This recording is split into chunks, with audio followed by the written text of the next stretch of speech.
makannya sembarangan, gula masuk banyak, tepung masuk banyak, karbohidrat masuk banyak. Lalu kemudian akhirnya di masa tua atau belum tua nih, baru 40 tahunan sudah asam urat, baru 40 tahunan sudah diabetes, baru 40 tahunan sudah kena jantung.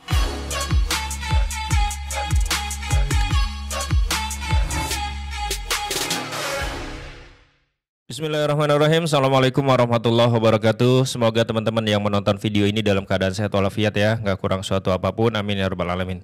Buat teman-teman yang lagi berusaha menurunkan berat badannya, lagi berusaha untuk bisa lebih ideal dan lebih sehat, semoga Allah mudahin. Semoga konsisten dan semoga tidak tergoda dengan banyaknya makanan yang mungkin bisa membuat berat badan kita nggak turun-turun gitu ya. Nah, di video ini saya mau ngebahas tentang satu komentar yang masuk ke salah satu video saya. Saya bacain dulu dan nanti teman-teman juga bisa lihat komentarnya di frame ya di video ini, nanti ditaruh di video ini. Jadi katanya dari Mbak Jenny Yohana, salut Mas bisa diet karbo, terigu, gula. Menurut saya itu godaannya besar karena banyak makanan yang mengandung bahan itu semua.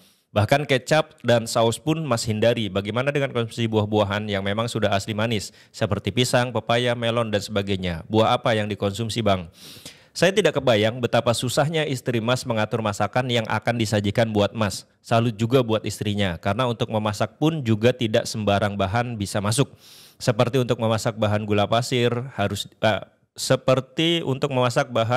pasir pun dihindari. Karena walau dalam jumlah sedikit, gula pasir pun bisa dijadikan penyedap untuk masakan.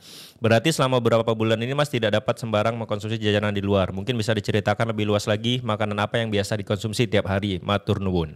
Baik teman-teman, saya mau bahas komentar ini. Yang pertama adalah saya mau bilang bahwa benar sekali makanan-makanan yang ada sekarang itu sebagian besar pasti mengandung gula, ya, tepung dan sumber karbohidrat yang lain. Misalkan ada nasi goreng, nasi uduk, nasi kuning, itu kan makanan-makanan yang memang nikmat sekali.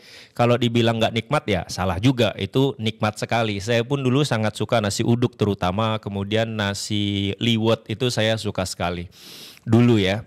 Kalau sekarang masih suka nggak? Masih, cuma saya menahan diri untuk tidak makan itu semua. Jadi yang mau saya bilang pertama, benar bahwa semua makanan yang ada di kita sebagian besar pasti mengandung itu. Bahkan teman-teman kalau misalkan memakan sesuatu yang mungkin teman-teman anggap itu bukan gula, kalau dicek di nutrition fact-nya itu ada gulanya. Misalkan keripik gitu ya. Kalau keripik itu dilihat mungkin di situ ada kandungan gulanya berapa. Minum susu nih, katanya susu sehat. Coba dicek, mungkin gulanya juga cukup tinggi. Beli kopi deh, kopi saset misalkan. Ya, kok enak banget, ternyata pas dicek gulanya cukup tinggi. Minum minuman bersoda misalkan, apalagi itu gitu. Itu pasti gulanya cukup tinggi. Selain gula ya, yang harus diperhatikan adalah kalau saya memang karbohidrat. Jadi karbohidrat ini kenapa saya perhatikan? Ya, karena karbohidrat itu kalau masuk ke dalam tubuh, dia nanti dipecah menjadi glukosa dan glukosa itu juga gula. Ya, tepung. Kenapa saya memperhatikan tepung? Karena tepung itu kalau masuk ke dalam tubuh, walaupun tepung ini bukan gula atau bukan nasi, kalau masuk ke dalam tubuh maka dia dipecah ya dan menjadi glukosa juga yang ujung-ujungnya juga gula. Walaupun bedanya mungkin pasti ada gitu ya. Misalkan kalau nasi putih mungkin dipecahnya lebih cepat menjadi gula sehingga lebih cepat menaikkan kadar gula darah. Beda dengan nasi merah. Nasi merah itu kadar karbohidratnya lebih kecil tapi seratnya banyak gitu ya. Sehingga kemudian orang-orang berhenti makan nasi putih lalu menggantinya dengan nasi merah. Nah, itu boleh nggak? Ya sebenarnya kalau teman-teman ngikutin gaya hidup defisit kalori atau gaya hidup yang lain ya boleh-boleh saja. Tapi di video ini kan saya ngebahas tentang gaya hidup yang saya lakukan. Yang saya lakukan adalah saya ketofastosis. Jadi saya ngebahas itu gitu. Nah, kalau misalkan yang dimakan nasi merah itu ujung-ujungnya ya walaupun mungkin lebih lama daripada nasi putih, ujung-ujungnya gula darah itu akan naik juga kalau kita makan nasi merah. Dan kalau dibilang tapi kan nggak seperti nasi putih, ya jelas pasti berbeda. Makanya ada nasi merah, nasi putih, kemudian ada nasi coklat juga ada loh. Ya itu memang berbeda. Berbeda dalam jangka waktunya ya. Misalkan nasi putih dipecah dalam beberapa jam atau belum sampai sejam sudah bikin gula darah kita naik. Kalau nasi merah kita makan mungkin butuh lebih lama baru gula darahnya naik dan naiknya pun tidak banyak misalkan. Kalau kita makan lontong, nah makan lontong itu jauh lebih cepat naikin kadar gula darah. Kenapa? Karena lontong itu dimasak dalam waktu yang lama, sehingga dari proses pemasakan itu polisakaridanya sudah terpecah menjadi bagian yang lebih kecil, bahkan menjadi glukosa, sehingga ketika masuk ke dalam tubuh itu yang terjadi gula darah kita cepat naik. Maka nggak heran ketika kita makan lontong, makan bubur ayam, kemudian makan makanan yang lain yang sejenis itu cepat kenyang tapi kemudian cepat lapar, ya. Itu yang pertama. Kemudian yang kedua, dia bilang bagaimana dengan konsumsi buah-buahan? Ya, dia bilang. Nah, kalau yang ditanya saya, ini sekali lagi ya, kalau yang ditanya saya nggak makan buah-buahan gitu. Jadi jangan kemudian, buah-buah kan sehat gitu ya. Ya silahkan dimakan, tapi kan pilihan saya adalah saya mencoba menerapkan ketofastosis. Di ketofastosis sekali lagi yang kita jaga adalah agar gula darah nggak naik signifikan. Kenapa kita menjaga agar gula darah tidak naik signifikan? Karena kalau gula darah naik signifikan, lalu kemudian itu menyebabkan insulin akan naik tinggi. Dan kalau insulin naik tinggi, saya sudah bahas di video yang lain, ada 7 bahaya ketika insulin kita terus-menerus tinggi. Nah, itulah alasan kenapa saya memilihnya ketofastosis. Dan kalau ditanya saya sekali lagi, makan buah nggak Bang? Nah, kebetulan saya tidak makan buah.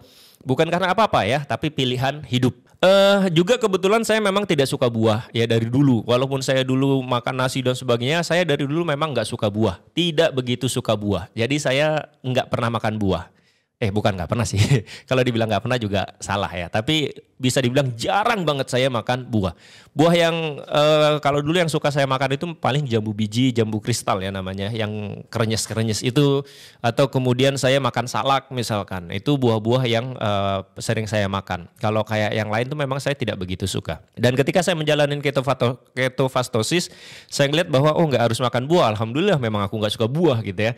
Tidak makan sayur, alhamdulillah memang aku juga nggak suka sayur gitu. Saya tidak suka buah, tidak suka sayur gitu loh. Jadi kemudian pas jalanin ini, ini cocok nih buat saya nih gitu. Kalau teman-teman menjalani yang lain, misalkan teman-teman dietnya defisit kalori, ya itu masih makan semuanya. Yang penting teman-teman hitung saja kalorinya. Jangan sampai kebutuhannya 2.000, masuknya 3.000. Nah itu berarti surplus. Kalau yang terjadi itu, maka nggak mungkin turun berat badannya. Karena kita butuh cuma 2.000 kalori tapi masuknya 3.000. Berarti yang ada adalah kita kelebihan kalori, dan kalori itu kalau berlebihan dia akan disimpan menjadi lemak di dalam tubuh.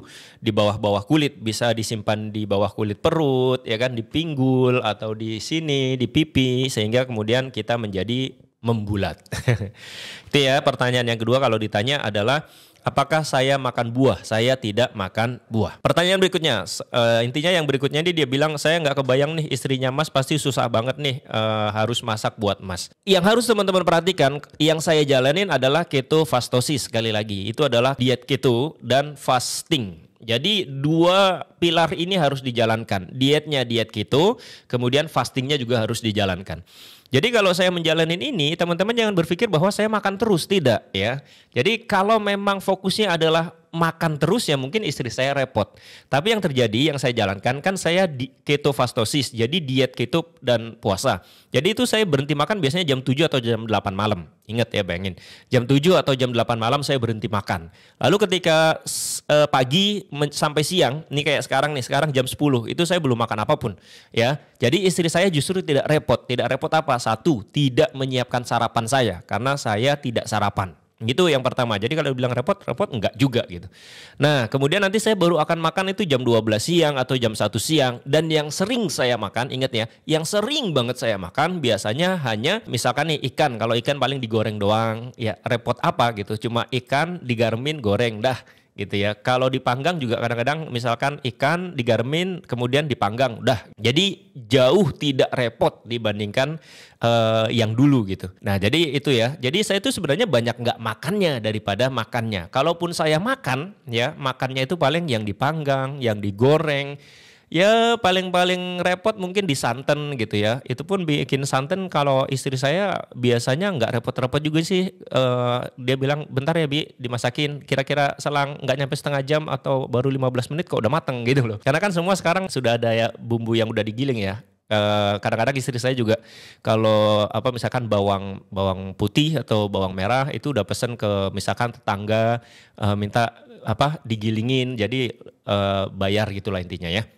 Jadi kalau butuh bawang putih, bawang merah, tinggal ambil sendok yang udah digiling, ditumis dan sebagainya. Intinya saya lihat nggak repot. Jadi kalau teman-teman berpikir bahwa saya itu makan terus 24 jam itu salah ya. Kalau misalkan makan terus 24 jam mungkin jadinya repot karena harus masak untuk saya, masak untuk anak-anak yang itu berbeda. Ya, tapi yang terjadi adalah saya itu makannya cuma paling dari jam 12 siang makan atau jam 1 siang makan bentar. Itu pun biasanya kayak sekarang nih. Saya ini bawa bekal ya tapi ada di ruangan sebelah. Bekal saya ini cuma tadi saya lihat itu ikan kembung digoreng sama lele digoreng. Nah itu simple banget. Bahkan apa namanya itu kan cuma ya beli ikan sudah dibersihkan, kemudian digaremin lalu tinggal digoreng. Dan istri saya yang dilakukan adalah biasanya beli ikan lele 1 kilo atau beli ini berapa kilo, 3 kilo kadang. Enggak 1 kilo ya, tapi bisa 3 kilo, bisa 4 kilo ikan lele. Udah minta dibersihin sekalian, lalu kemudian sama istri saya biasanya digoreng semua. Setelah digoreng semua, lalu kemudian dipisah-pisah, ditempatin, lalu ditaruh di kulkas. Nanti ketika saya mau, saya tinggal pakai air frying ya namanya, air fryer, lalu kemudian simple. Nah jadi kalau dipikir, wah repot ya, nah ternyata tidak repot.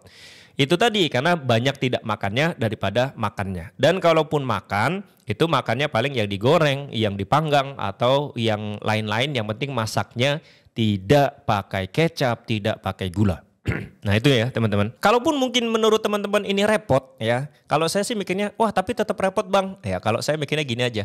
Saya nggak apa-apa deh repot seperti itu sedikit, dan itu menurut saya repotnya sedikit daripada nanti saya makan apapun, kerjaan saya nggak berat, makannya sembarangan, gula masuk banyak, tepung masuk banyak, karbohidrat masuk banyak, lalu kemudian akhirnya di masa tua atau belum tua nih, baru 40 tahunan sudah asam urat, baru 40 tahunan sudah diabetes, baru 40 tahunan sudah kena jantung. Itu kan jauh lebih repot itu daripada kita masak tiap hari walaupun beda. Nah itu yang ada di benak saya. Jadi ini video ini membahas tentang komentar yang masuk itu ya teman-teman.